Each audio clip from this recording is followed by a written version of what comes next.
If you want to be successful with marketing, you've got to be consistent over time. It is a long-term investment that can be very time consuming. So what should you do? What should you be focusing on if you only have a limited amount of time for marketing each and every day? Our special guest today is going to share his thoughts on this and a whole lot more. Stay tuned.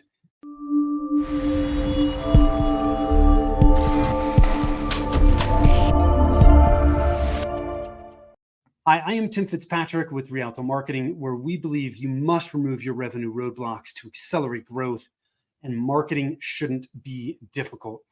Thank you so much for taking the time to tune in. I am super excited to have Paul Green from MSP Marketing Edge with me. Paul, welcome and thanks for being here. No, thank you very much for having me on, Tim. Yes, I'm excited. I know we tried to do this a while back. You had some computer problems. I am so glad we're able to do this today. And dude, I love your background. Is that real? Oh, 100% real. Yeah. Okay. So I've spent thousands of dollars on all these screens and things happening. No, this is my at-home green screen setup. Okay. Hey, my man, I love it. I wouldn't have known otherwise. That's why I asked. So, before we jump into it, I want to ask you a few rapid fire questions. Help us get to know you. Are you ready to jump in with both feet here? Let's do it. Okay. When you're not working, how do you like to spend your time? With my 13-year-old daughter, and our favorite two hobbies are musical theatre. We love Les Miserables, and also escape rooms. We are the best escape room pair you'll ever meet. Wow. Okay. Escape rooms. I've done that once. It was super fun.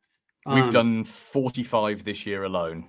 We've done quite a lot. Yeah. Okay. Yeah. So you weren't joking. That is your thing. What's your hidden talent? Escape rooms. It's I have to do it with my daughter though. It turns out when I do it with other people, I'm not so good. But we can crack a 60-minute escape room in about 25 minutes, which is pretty cool. I guess have you found that the more you do it, the better you get?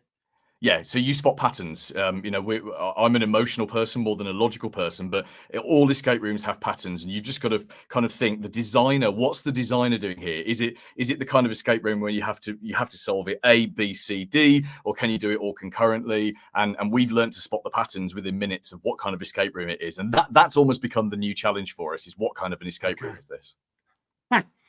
What's the best piece of advice you've ever been given? Oh my goodness. Probably to work on the business rather than in the business. So I started my first business in 2005, and I did the same mistake everyone does, which is like work 80-hour weeks. And my unofficial mentor, who's now my best friend, said to me, "You've got to spend more time working on the business and less time working in the business." And he's absolutely right. That's great advice. Yeah. Yeah, we gotta get off the treadmill, right? Yeah. What's one thing about you that surprises people? I am. So you may not know what this is, but I am the world's biggest Doctor Who geek. Have you heard of Doctor Who, Tim? Do you know what that is? I have, but I'm not. You need to, fill me in. Okay, so it's the longest running sci-fi program in the world. It's a British TV show about a time traveler who's an alien with two hearts who gets into his blue police box and goes traveling around the world. And it's the 60th anniversary, like in a couple of weeks' time. In fact, on Disney Plus in a couple of weeks' time, all of Doctor Who from 1963 up till today is going to be available because they've done a licensing deal, and it's just huge. And I could talk about Doctor Who for 10 hours nonstop. 60th anniversary. Are they still producing new episodes? Oh yeah. So it took a break in 1989, and then it came back in 2005. But it's the same program, so it's the same continuity. They've got 60 years of continuity. It's insane. Dude, it's an insane show. That's gotta be the longest running television show of all time. I think it is, yeah. It's I don't know about all time, but it's certainly the longest running sci-fi show with the same continuity. So they never rebooted it. They just sort of refreshed it. In fact, the whole thing is the main character regenerates, so he turns into a different actor every sort of 3 or 4 years, and that's what's kept it going over the years. So the same character, different actors. Really clever, yeah. Yeah, well, I think of I'm not a huge fan of it, but The Simpsons has been running for years in the US. I don't know how long, but it's been a very 1988, I think it started. Okay, yeah, but it's not 60 years. So no, that's so but with that, right, it's cartoons. So you don't have to worry about how the characters look all that much in real life. God, dude, that's fascinating. Okay, Doctor Who. Hey, I learned something new today, man. That's one of my goals every day. So you help me accomplish that. What does success mean to you? Success is having time and money, and it's enough time to do the things you want to do and enough money to do the things you want to do. So I'm a sole parent. There's just me and my 13-year-old in the house, and I love what I'm doing. I love doing things like this with you. But success for me is sitting down, having a meal with her, going to the theatre with her. I mean, she's 13, so there's a limit, right?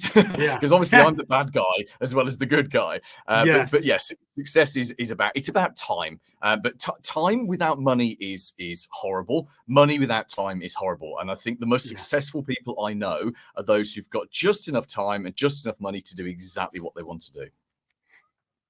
That's a great definition, man. Where's your happy place? There's a place in the UK called Devon, which is it's kind of like the nice seaside. It's where British people go. It's where British people used to go for their holidays before planes came along in the sort of the 60s. And I love it in Devon. I will retire there. And it's just by the sea. You know, it's quaint, it's old, it's what you'd expect old England to be by the seaside, and I do just love it down there. So I think that's going to be my future happy place. But for now, it's just home. I love being at home. I love being with my daughter. It's good. What qualities do you value in the people you spend time with? I think the number one quality is loyalty, and I was thinking about this, and I've got 10 people that work with me in my business, and 8 of them are people I've worked with before in previous jobs. One of them like 25 years ago, and the fact that they're willing to come and work with me again, that makes me proud because it shows that they're loyal to me and I'm loyal to them. And I think about again my friends. I've only got a few very close friends, but we've been very close friends for a very long time. So I think loyalty above all else is important for me. Tell us a little bit more about what you're doing with MSP Marketing Edge. And for those that I've been interviewing a lot of MSPs on my podcast. So, but for those that don't know, MSP, managed service provider, they're IT consultants, right? So, what are you doing? How are you helping sure. them? So they're more than IT consultants. MSPs are the most wonderful people on the planet, and I don't just say that because they help me pay my mortgage. They really are. These are the IT support guys, the tech support guys, and what used to be just known as IT support is now called managed services because there's so much more to it. There's cybersecurity, there's telecoms, there's protecting you from yourself because quite often the clients get themselves into problems by not following best practice. So what I do is I work with them on their marketing. And most MSPs, like most business owners, are not very good at marketing. They don't enjoy it. It's a distress activity for them, and whereas they find computers and technology easy and logical, they find marketing the dark art. So I'm a marketing guy. I'm not a tech guy, but my superpower is making marketing easy for MSPs. So our service, the MSP Marketing Edge, we work with 700 MSPs all around the world. We're in about 15 different countries.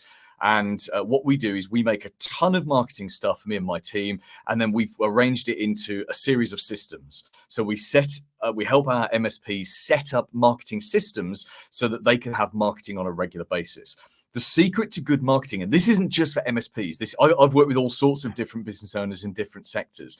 The secret to good marketing is not doing a bit of marketing now and again. It's not running a one-off campaign once or twice a year. It's about having a system. So you're constantly and systematically creating audiences of people to talk to and then building a relationship with them. And that's typically done through content marketing.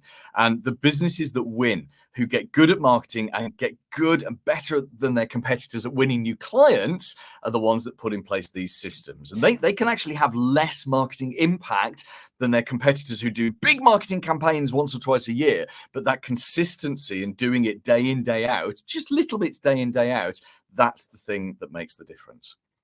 Yeah, I totally agree. It's a lot of people think about marketing like a light switch, right? I can turn it on and off. That's not the case. I always think of it more like a flywheel, right? When you do it each and every day, you're feeding the flywheel, you're helping it build momentum. Once it gains momentum, hey, it's fantastic. You just need to continue to feed it, right? But if you stop feeding that wheel, it takes so much more effort to get it back to a place where it's built, where it's has momentum. Yeah, so completely. Now, Paul, I know you used to be a radio presenter and a journalist. How did that help you get good at marketing? Well, I think actually my entire life, all the things I did before I got into marketing at the age of 30, which is 19 years ago, Yeah. that was I'm just giving my age away. Believe me, I'm feeling it today. The grey hair and everything. Hey, man, you and me both, dude. So when I was 19 years old, I got my first job as a journalist. I was on a little weekly newspaper. This is pre-internet, so it was just such a blast. And the day one of journalism school, they taught me how to look at things from someone else's point of view. And I didn't realize, but they taught me the most invaluable marketing lesson that day, because that's one of the basic rules of marketing: is you don't do things from your point of view. You look at it from the point of the view of the person that you're trying to influence. And everything in journalism, learning about like deep interview techniques. And there's me as like a 19, 20-year-old interviewing 50, 60-year-olds about subjects I didn't understand. So I learned how to get a quick understanding, how to ask, how to form opinions about things, how to do deep questioning, how to then present that, how to edit things down. It's harder if you see like a 20-word story, that 20-word story takes 10 times longer to write than a 200-word story. Yeah. It's insane. And all of these, and you'll be listening to this, Tim, thinking, well, these are all marketing skills. And then I went into radio, and radio is about sitting in a little soundproof box on your own, having a conversation with 100,000 people. But the secret to good radio presenters is they're not talking to 100,000 people. They're talking to one person. You get it in your mind clear, this one person you're talking to. I was 23 when I got into radio, and our target audience was 45-year-old mums. I was very immature as a 23-year-old guy. What did I know about 45-year-old mums? Nothing. So I had to learn how to talk about things that she would find interesting, because the advertisers wanted 45-year-old mums. That was why she was our target. So again, I learned how to do messaging that appeals to people, how to influence the people that aren't you. I learned how to have a one-on-one conversation. And I got bored of radio after 10 years. I left, I think it was about 30, 31, started a marketing business, never done a marketing degree, never done any formal marketing training. I've read every marketing book I can get my hands on. I've done tons of training courses, but actually the core, that core learning, I realized my entire media career was just teaching me about marketing. So if you want to get good at marketing, go and be a radio DJ. Yeah, there you go. Well, it's so fascinating too, because there's so many, we can learn things in different industries and apply them to others. But it's easy for us to overlook that. But what you learn being a radio presenter and a journalist, they're fundamentals of marketing that just don't change. Those fundamentals are the same now as they were 50 years ago, and they're going to be the same 50 years from now. So yeah, completely. It's fantastic that you're able to take those fundamentals and apply them into what you're doing now. Which leads me to, like, marketing is, I always say marketing shouldn't be difficult. It is for a lot of business owners. Why are MSPs, and frankly, let's just, like you said, most business owners struggle with it. Like, why are we so bad with marketing? I think it's because the people who start their own business, which is, it's you, Tim, it's me, we start a business to do the thing that we enjoy doing, that we're good at, that we're passionate about. So for MSPs, typically the career path is they've got into IT, they've gone and worked for someone else, either on a help desk or as a consultant, and they eventually have what you had, Tim, what I had, what Michael Gerber in his book, The E-Myth Revisited, calls the entrepreneurial seizure, where you wake up one morning and you think, do you know what? I want control. I want to do it my way. I want to do it this way. I want to earn a bit more money. I want control. And maybe it's because you're not happy where you are. Maybe it's because you can just see something new. All of us have some version of that entrepreneurial seizure. And so we go and start our own business, and it's a business to do the thing we enjoy doing, or that we have a passion for doing. And the problem is that if you're a good tech person, technology person, or if you're a good dentist, or you're a good printer, or whatever it is that you do, marketing is not necessarily that skill set. So you and I, Tim, are actually quite lucky in that the thing that we were born with, the passion, because I think we're all born with that passion. We just have to spend our lives finding it. The passion we were born with was marketing, and we're very lucky that the thing that we're passionate about doing, we actually quite enjoy doing for our own business. I've always said never hire a marketer who hasn't got a successful business of their own. If you go and hire a marketing consultant and they're scraping around trying to find business, that's your red flag. That's your warning. Perhaps they're not the best person to hire. So I think, all business owners, they get going, they go out and they try to find some business. Pure passion and energy gets them through the first few years. They go networking, they win some clients, but you get to a point, and I think once you've hired 2 or 3 people, which, as we know, actually expands the amount of work you have to do. Your first couple of hires, they don't give you more time, they give you less time. And business owners get to that point 3-4 years in, they've got a couple of staff, they're just at that point where they haven't quite got enough clients to pay all the bills and take a good salary. They're working 80 hours a week, their other half is complaining, their kids are like, who are you? I remember seeing you 2 weeks ago. And that's the point they realized, do you know what? I've got to get more new clients. To get more new clients, I've got to get good at marketing, but I honestly don't know where to start. And so often that's the starting point for an MSP that I start to work with. And I'm sure, Tim, it's exactly the same for you. Yeah, it's when marketing's not your thing, Mm. it's challenging, right? It's hard. And what I see a lot of MSPs, business owner doing is we immediately default to the tactics, right? And we put tactics ahead of strategy. And the way I look at it is strategy is fuel, the tactics are the vehicles. So if we just pick the vehicles and we got no fuel, like, man, we're pushing those things down the road. And I mean, it can work for a period of time, but it doesn't work long term. We got to have that fuel. So it's the other thing too is, look, you and I are about the same age, Paul. When, the first business I was involved in, their like websites were informational brochures at that point. Yeah. There are so many marketing channels now. It's just information overload for most business owners, where it's just like, oh my God, I gotta have Facebook, I gotta be on TikTok, I gotta have a podcast, I gotta create content, and I got a website, and I got paid ads. And they just feel like they need to be everywhere. And the reality is we don't. We're far better off choosing fewer tactics and going deeper in those things. And what you hope people do is put those systems in place so that we can consistently execute on it. Yeah. Because what I also find is a lot of people choose the tactics, they start to do them, and then they stop. And that's never going to work long term either, right? No, exactly that. This business I've been running since 2016. So I had a marketing company before which worked with healthcare sectors, so veterinarians, dentists, and optometrists. And I sold that, and that was a great sale. We made some good money out of that, and they gave me a 5-year non-compete where I couldn't work in those sectors. And that was when I discovered MSPs. And again, I feel like all that entire 10-year business I felt was training for what I'm doing now, and I will never leave. This is my final business. I will do this till I retire or die, whichever comes first. Let's hope it's retire. Let's hope. Let's hope so. What I've got today is I've got 7 years of momentum. And we in our business, we call it Big Mo. I read this in a book somewhere and I can't remember the book, but Big Mo, big momentum.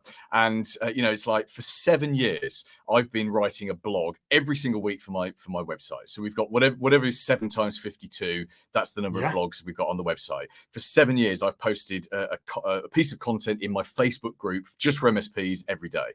I schedule it, so I don't physically do it every day, but every day there has been a piece of content. And you can take that. LinkedIn newsletters came out about 100 weeks ago. And I know this because I've just delivered today something like my 88th week in a row of a LinkedIn newsletter. So it came out, it took me a few weeks to go, that's a good idea, let's do that.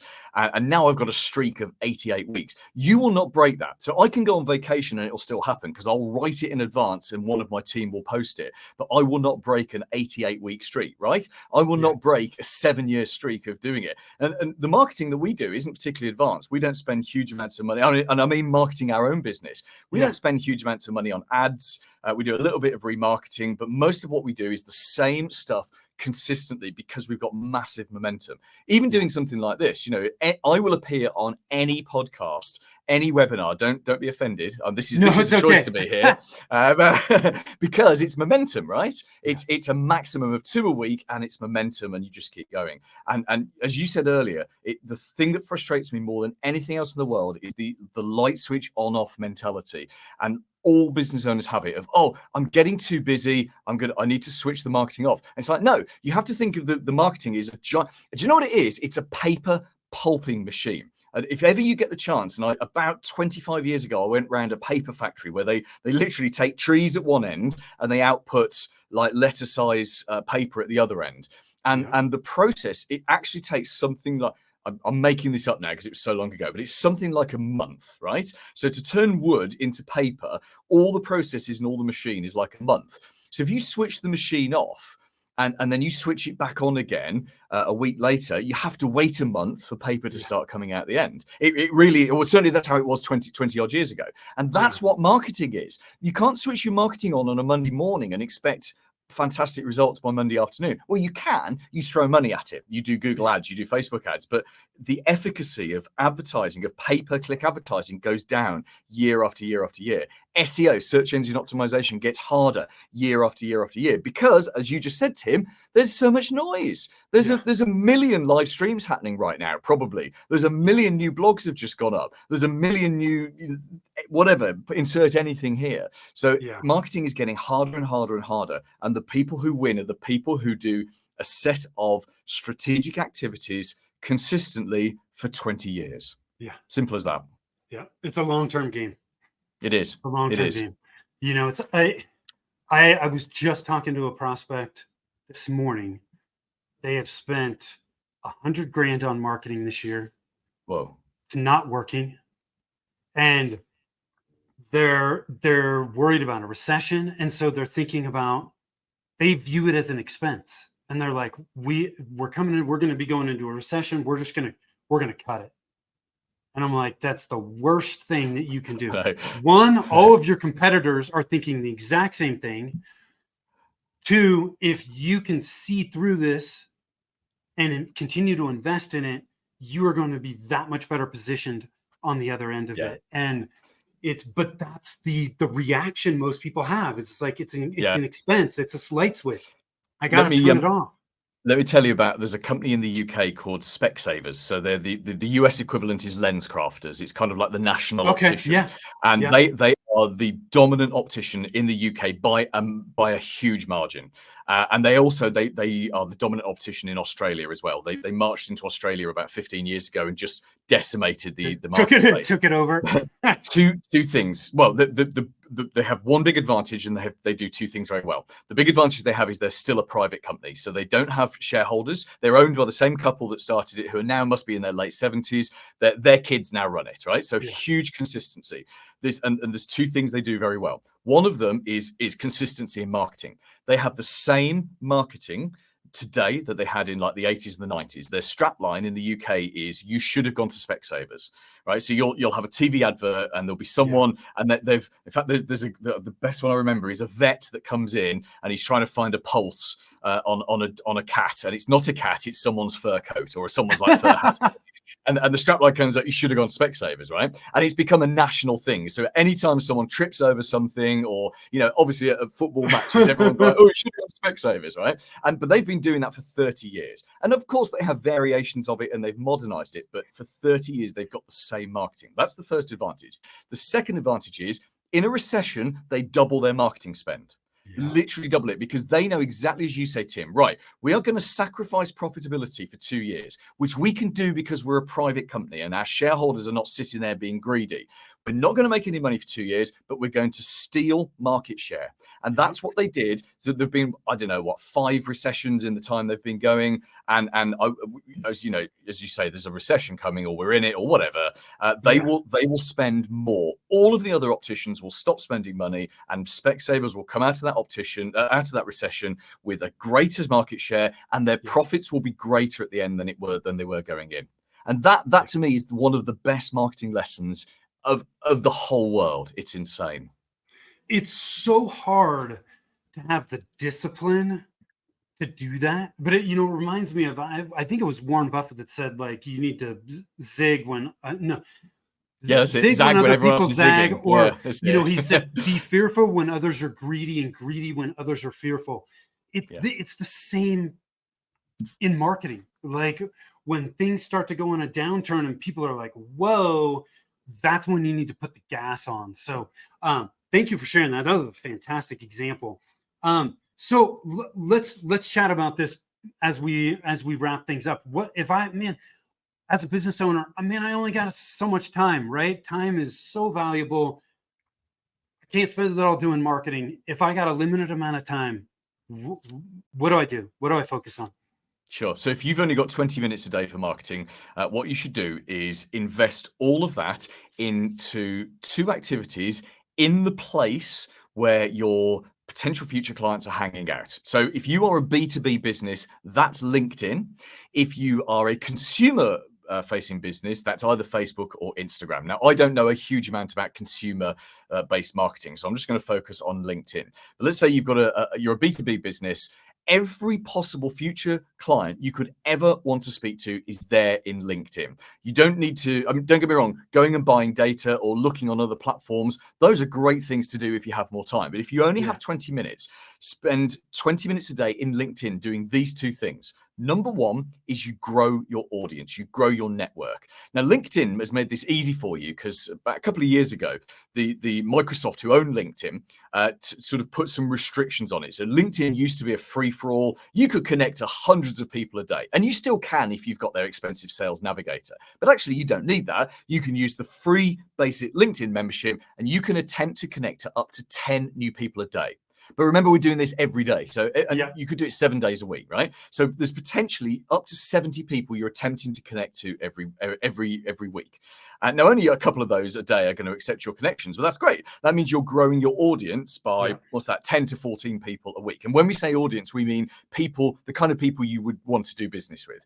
So you sit down, you say, right, what's my ideal client? Oh, it's CPAs, it's lawyers, it's veterinarians, whatever it is. There's 200 veterinarians in a 100-mile radius. I'll go and connect to them. Well, there's the next month's worth of connection requests. So that's activity number one, is grow your audience. Activity number two is then to put content in front of them. So if you think about this as a B2B marketing strategy, what we're going to do is we're going to build an audience or audiences of people. That's step one. Step number two is we're then going to build a relationship with them. Well, that's done through content marketing, posting content onto LinkedIn and going to comment on other people's content. Step number three is to commercialize that. Now, when we talk about commercializing it, we have to remember that in B2B sales, more than consumer marketing, people only buy when they are ready to buy. And your job as a business owner is to be in front of them at the moment they are ready to buy. Now, as an example for MSPs, they have a very, very long sales cycle. They will have like a 2-week opportunity every 5 or 10 years with a client, because the clients, they find an MSP, they stick with them. Something called inertia loyalty keeps them there, where it feels easier to stay where they are than it is to move. So what I say to them is, look, build your LinkedIn network, put content in front of those people. And then why not just phone those people or message them, try and have a one-to-one conversation, and you try and gauge, where are they emotionally? Are they massively in love with their supplier, in which case kind of forget them for a few years? Or are they at the point that they're so frustrated, they're at that tipping point where they're starting to think, do you know what, maybe we won't sign another contract, maybe we'll just go and see what's out there. And we've got to get that right message in front of that right person at the right time. And actually, if you've got no time at all, you can do all of that within LinkedIn in just 20 minutes a day. It's going to be slow. And certainly for MSPs, that's going to be super slow because of the how long the sales cycle is. But yeah, you could do that on a B2B basis. And for consumer-facing businesses, there's a version of that on either Instagram or Facebook, or maybe TikTok, depending on the audience, what audience you want to reach and what platform they use. Yeah. So there's a ton of value in what you just shared. And some really fundamental principles in there. One of the things you mentioned is we need to go where our ideal clients are, right? Too many people are sticking a line out in the middle of the ocean, like hoping that they catch any fish, which is an absolute waste of time, right? So I love that, right? We need to be targeted about where we're going to go. And then like you said, we need to be in the right place at the right time. The only way we're going to do that is through consistency, because how do we know when that trigger is actually going to happen? in the case of MSPs, what's going to happen where they got pissed off at their existing MSP? Maybe they had a cyber attack, or something happened with one of their systems. Like, the only way to be there is to be there consistently, so that when the trigger happens, they think of you. Yeah. Well, let me tell you, with MSPs, actually, it's yeah, there's the cyber attack and there's the my computer doesn't break, but those Yeah. are kind of extreme events. Sure. The thing, because often if a business isn't already using an MSP, it could be because they haven't got the money, or they don't believe in managed services. They just want Yeah. what's known as break fix. Break fix is the old business model where literally your computer breaks and someone fixes it. Yeah. So I say to my MSPs, much better to take unhappy clients from another MSP, because they will actually come and spend more with you because they perceive you're better. And they are going to leave the old MSP, not because of technical problems or technology problems, unless it's extreme problems, Yeah. but they're going to leave them because of emotional reasons. In fact, my friend Darren, so I did a LinkedIn newsletter about this today. My friend Darren sent me a voice note last week. So he's a wage slave, works for a marketing agency, and he sent me a voice note saying, "Oh, you'll find this funny, Paul. You work with IT people. So we have a thing in the office that we never ring our IT support, which is an MSP. We never ring our IT support unless we absolutely have to. If someone's got a problem, we all crowd around their computer and try and fix it ourselves, because they're so slow. The MSP is so slow to get back to us, and they seem to take days and days to fix something simple. We've just given up with them and we haven't bothered." And now the boss of that company doesn't know this happens, right? The boss, at some point though, the boss is going to come out of their office and say, "Why are you all crowded around Darren's computer?" "Oh, we're trying to fix it." "Why don't you ring IT support?" And they'll all look at each other and laugh. And at that point, emotionally, the boss is thinking, "Well, why am I spending $20,000 a year on this company if my staff don't trust them?" And emotionally, he will suddenly disconnect from that MSP, and they're not going to get another contract. So that's what we're looking for. It's all about the emotional stuff. And what's cool, just finally on this, sorry, Tim, I could talk about this for hours. It's all good. What's cool is, as a business owner, you know how other business owners feel, right? It's about how they think a little bit, and it's really about how they feel. What are they scared of? What worries them? What keeps them awake at night? What do they want? What makes them happy? What would make them hug you, right? You may not be like, I'm not an MSP. I'm not a tech person, but I know how to sell to technical people because I'm a business owner. I've been a business owner for 18 years. I understand how they think and feel. I've lain awake at 4 a.m. worrying about cash flow. Not recently, but I've done it. I've had a key member of my staff walk out on me with no notice. I've had a client fire me and sit and think, how am I going to make payroll without this person's money? I've had all of these things, as all business owners have. And I think the key for us as business owners, when we're marketing to other business owners, we've got to go with the feelings. It's the feelings that make people buy from you. And for those people who are selling to consumers, guess what? You're a consumer as well. If you run a restaurant, what do people really want from a restaurant? It's not the food. The food is the way that the thing is delivered that they actually want, which is the experience. When people go to a restaurant, they want the experience. They want to have fun. They want to have a great date night. They want to show their other half they love them, or whatever it is, depending on the kind of restaurant you are. So I think even if you're not a marketer, you can be a great marketer by and this goes right back to what we were saying at the beginning, wasn't it? About putting yourself in the other person's shoes, is asking yourself, how are they feeling? The vast majority of buying decisions are not done with the brain, they're done with the heart. Emotion. Yeah. I love it. Paul, this has been fantastic, man. Any last minute thoughts you want to leave us with? Yes, do something, right? So no light switch marketing, do something every day. Even if you've only got 5 minutes a day is always better than nothing. 20 minutes is even better. 1 hour a day. You can change your entire business in a year by spending 1 hour a day working on the business and working on your marketing. I love it. Where can people learn more about you? Thank you. I have a website. It's paulgreensmspmarketing.com. It's got an S in it. So paulgreensmspmarketing.com. All my contact details are there. Plus that's 7 years worth of blog. And you can find out, if you are an MSP, you can find out there as well about the MSP Marketing Edge. Awesome. Paul, I really appreciate you taking the time, man. Those of you that are watching, listening, I appreciate you as well. Paul dropped some serious value today. So go check him out. If you want to connect with us, you can always do that over at rialtomarketing.com. Or if you want to know which of the 9 revenue roadblocks are slowing down your growth, You can do that over at revenueroadblockscorecard.com. Takes less than 5 minutes, so go check it out. Thank you so much, Paul. Thank you to those that are watching, listening. Till next time, take care.